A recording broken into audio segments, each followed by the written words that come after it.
சுப்பிரமணியபுரம் அப்படின்ற ஒரு படம் போதும் சசிகுமார் யாரு அப்படின்னு சொல்றதுக்கு.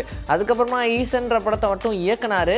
ஆனா அதுக்கப்புறமா நடிகரா மட்டுமே தான் இப்போ ஓடிக்கிட்டு இருக்கு அப்படின்னு சொல்லலாம். கிட்டத்தட்ட 15 வருஷங்கள் ஆச்சு அவருடைய இயக்கத்துல படம் வந்து வெறும் நடிப்பு. அது கமர்ஷியல் படமா இருக்கட்டும், இல்ல சட்டிலான படமா இருக்கட்டும், என்ன மாதிரியான கேரக்டர்ஸா இருந்தாலும் சரி. ஆனா அந்த இயக்குனருமே ஒரு கதை எழுதிட்டு அதை சசிகுமாரோடைய ஃபிளேவருக்கு சேஞ்ச் பண்ணுங்கப்பா அப்படின்னு சொல்லி அவருடைய ஃபிளேவருக்கு சேஞ்ச் பண்ணி ஆடலாம் பண்ண படங்கள்லாம் உண்டு. அப்படி ரிலீஸ் ஆன படங்களும் ஒரு நல்ல வரவேற்பு பெற்ற படங்களா தான் பார்க்கப்படுது. இந்த வரிசையில டூரிஸ்ட் ஃபேமிலி அப்படின்ற திரைப்படம், அதுவும் நம்ம எல்லாருக்கும் தெரிஞ்சதுதான். இந்த படத்துலயும் நடிச்சிருக்காரு. அண்ட் வரிசையா அவருடைய நடிப்புல நிறைய படங்கள் ரிலீஸ் ஆக காத்துக்கிட்டே இருக்கு. ஆனா படங்கள்ல நடிக்கிறத மட்டுமே தவிர்த்து அவர் இயக்கிற மாட்டாரேப்பா, எந்த படத்துக்கும் திரைக்கதை வசனம்லாம் எழுத மாட்டாரேப்பா அப்படின்ற மாதிரி தான் இருந்துச்சு. ஆனா அவர் வெறித்தனமா ஒரு படத்துக்கு ரெடி ஆயிட்டு இருக்காரு அப்படின்றது இப்பதான் நமக்கு தெரியுது. பொதுவா ஹிஸ்டாரிக்கல் படங்கள்லாம் எடுக்கிறது சாதாரண விஷயமே கிடையாது. அதே மாதிரி ஒரு ஹிஸ்டாரிக்கல் படம் எடுத்து அதை பெரிய ஹிட் கொடுத்து வசூல் அடிக்கணும் அப்படின்ற ஒரு ஆம்பிஷன் இருக்கு பாருங்க, அதை நிஜமாவே அப்ரிஷியேட் பண்ணணும். அந்த மாதிரி தான் இப்போ ஒரு சரித்திர படத்தை உருவாக்குறதுக்காக சசிகுமார் போராடிட்டு இருக்காராம். அந்த படத்துடைய கதை, திரைக்கதை, வசனம் எல்லாத்தையும் முடிச்சுட்டு அடுத்ததா ஷூட்டுக்காக பிளான் பண்ணிட்டு இருக்காரு. அவருடைய பாடியுமே அதுக்கேற்ற மாதிரி ரெடி பண்ணிட்டு இருக்காராம். காரணம் என்னன்னா, இந்த படத்துல ஹீரோவாவும் அவர் தான் நடிக்க போறாரு, இயக்கவும் போறாரு. கண்டிப்பா இவருக்கு சுத்து வட்டாரத்தில் இருக்கக்கூடிய எல்லாருமே நடிப்பாங்க. இந்த சமுத்திரக்கனி, தம்பிராமையா மாதிரியான கேரக்டர்ஸ் எல்லாமே இந்த படத்துல இருக்கிறதுக்கான சான்சஸும் உண்டு அப்படின்னு சொல்றாங்க. ஸோ சீக்கிரமாவே நமக்காக ஒரு பிளாஸ்டிங் அப்டேட் வரதுக்கு ரெடி ஆயிட்டு இருக்கு. தில்லுக்கு துட்டு டிடின்ற வரிசையில டிடி நெக்ஸ்ட் லெவல் அப்படின்ற படம் உருவாகி இருக்கு இல்லையா. இந்த படத்தை பத்தி சந்தனமே நிறைய விஷயங்கள் சொல்லியிருந்தாங்க. அவருடைய கெரியர்லயே இந்த படம் தான் பெரிய பட்ஜெட் படமா. அண்ட் இந்த படத்துல நடிச்சிருக்கக்கூடிய நடிகர்களுமே ரொம்ப ரொம்ப ரொம்ப முக்கியமான நடிகர்கள். கௌதம் வாசுதேவ் மேனன், செல்வராகவன், அவங்க ரெண்டு பேருமே தமிழ் சினிமாவுடைய மிகப்பெரிய தூண்கள் அப்படின்னு சொல்லலாம். இவங்க ரெண்டு பேருமே இந்த திரைப்படத்துல இணைஞ்சிருக்காங்க. இதுல சந்தானத்துடைய கேரக்டர் என்ன அப்படின்னா, அவர் ஒரு யூடியூபரா. அந்த திரைப்படங்கள்லாம் ரிலீஸ் ஆனதுக்கு அப்புறம் விமர்சனம் செய்வாங்கல்ல, அந்த மாதிரியான ஒரு யூடியூபர். அவர் விமர்சனம் செய்யறதுல ஒரு சில சிக்கல்கள் வர ஆரம்பிக்குது. அந்த சிக்கல் அவரையும் பாதிக்குது, அவர் ஃபேமிலியும் பாதிக்குது. ஆனா எப்படி அவர் அதுல இருந்து மீண்டு வராரு அப்படின்றது தான் இந்த டிடி நெக்ஸ்ட் லெவல் திரைப்படத்துடைய கதைக்களம்னு சொல்லிட்டாங்க. இதுல யாஷிகா ஆனந்த் வந்து அவங்களுக்கு தங்கையா நடிச்சிருக்காங்களாம். அண்ணன் தங்கைக்குள்ள இருக்கிற அந்த கலாய்க்கிற மேட்ரு அதெல்லாம் வந்து செம சூப்பரா அமைஞ்சிருக்கு. அண்ட் முக்கியமான விஷயம், இந்த படத்துல பட்ஜெட்டை காம்ப்ரமைஸே பண்ணாம பணத்தை வாரி இணைச்சிருக்காங்க. ஏன்னா இந்த படத்துக்கு அது தேவைப்பட்டுச்சு, வேற வழி இல்லாமல் பண்ணாங்க அப்படின்ற மாதிரிலாம் சொல்லியிருக்காங்க. அவருடைய கரியர்லேயே பெரிய பட்ஜெட் படமா இந்த டிடி நெக்ஸ்ட் லெவல் படம் தான் உருவாகி இருக்கு.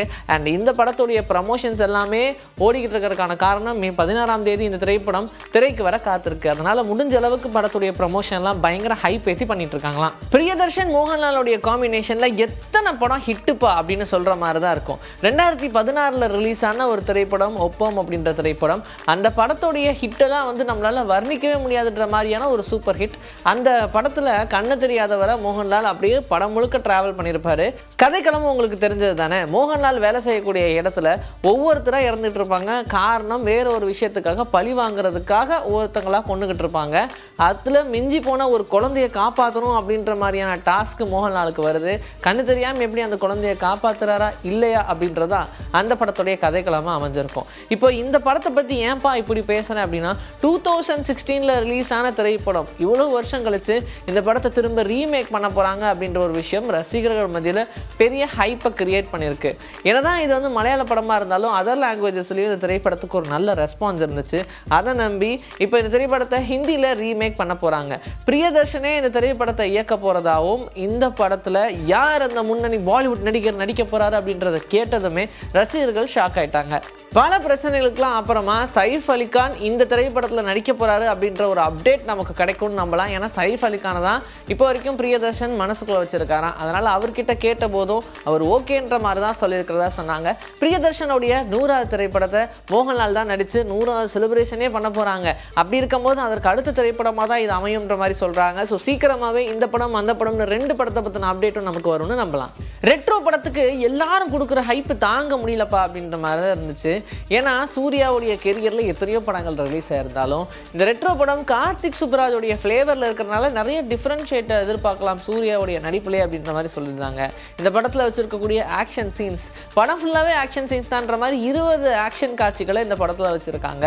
அது இல்லாமல் இந்த படத்தில் சூர்யாவுடைய ஓப்பனிங் சீனு யாருமே எக்ஸ்பெக்ட் பண்ண மாட்டீங்க. நீங்கள் போய் தியேட்டரில் உட்காந்ததும் சூர்யா வந்துட்டாரா அப்படின்ற மாதிரி ஒரு பெரிய ஹைப்பை கிரியேட் பண்ணுற மாதிரி ஒரு டிஃப்ரெண்ட்டான ஓப்பனிங்கை வச்சுருக்காங்க. இது இல்லாமல் இந்த திரைப்படத்தில் சூர்யாவுடைய கெட்டப்ஸ், எப்பா எத்தனை கெட்டப்பு அப்படின்ற மாதிரி கெட்டப்பாக போட்டு தள்ளியிருக்கிறாரு. வேறு வழி வழியே கிடையாது, இந்த படத்துக்கு அது தேவைதான் அப்படின்ற மாதிரி. அயன் அளவுக்கு இல்லைனாலும் இந்த படத்தில் நிறைய கெட்டப் இருக்குன்றதை நம்ம நம்பலாம். எல்லாத்த விட படத்துடைய கிளைமேக்ஸ் காட்சியை யாராலையுமே ப்ரெடிக்டே பண்ண முடியாது. அன்பிரெடிக்டபுளாக கார்த்திக் சுப்புராஜ் எழுதியிருப்பார். ஈவன் ஸ்கிரிப்டை பார்க்கலன்னா அவருக்கே கிளைமேக்ஸ் என்னவா வரும்னு தெரியாதுப்பா, அவரே மறந்துடுவார். அந்தளவுக்கு ட்விஸ்ட் மேலே ட்விஸ்ட் வச்சு கிளைமேக்ஸை போட்டு விட்ருக்காங்க அப்படின்னு சொல்லிட்டாங்க. ஸோ கார்த்திக் சுப்புராஜுமே அடுத்ததாக கண்டிப்பாக ரஜினி அவர்கள் வச்சு ஒரு படம் இயக்குவார் அப்படின்னு சொல்லிட்டு இருந்தாங்க. ஏன் இந்த ஸ்கிரிப்டே ரஜினி அவர்களுக்கு எழுதுனதுனாலாம் சொன்னாங்க. ஆனால் இப்போ அதுக்கான ஸ்கிரிப்ட் தேவைன்றனால டோட்டலாக இந்த கேங்ஸ்டர் மாதிரியான விஷயங்கள்லாம் இல்லாமல் ரஜினி அவர்களுக்கு வேறு ஏதாவது ஒரு ஃப்ளேவர் யோசிக்கலாமா அப்படின்ற மாதிரி ட்ரை பண்ணுறாராம். வித்தியாசமாக இருக்கணும் அண்ட் அதே மாதிரி அவரோட வயசுக்கு ஏற்ற மாதிரி மாசும் இருக்கணும் அப்படின்றதுனால பேட்ட அளவுக்கு இல்லைனாலும் ஒரு டிஃப்ரெண்ட்டான ஒரு ஜேர்னரில் படம் பண்ணும் அப்படின்ற மாதிரி தான் இப்போ வரைக்கும் எழுதிட்டு இருக்கிறதா சொல்கிறாங்க. ஸோ சீக்கிரமாகவே அந்த படத்தை பற்றின அப்டேட்டும் நமக்கு வரும்னு நம்பலாம். இன்றைக்கி நம்மளுடைய சினிமா பற்றின பல விஷயங்களை பார்த்தாச்சு. இதே மாதிரி அடுத்த எபிசோடுக்காக ரெடியாக இருங்க. நான் உங்களை வந்து சந்திக்கிறேன். And this is by from Vijay. Take care.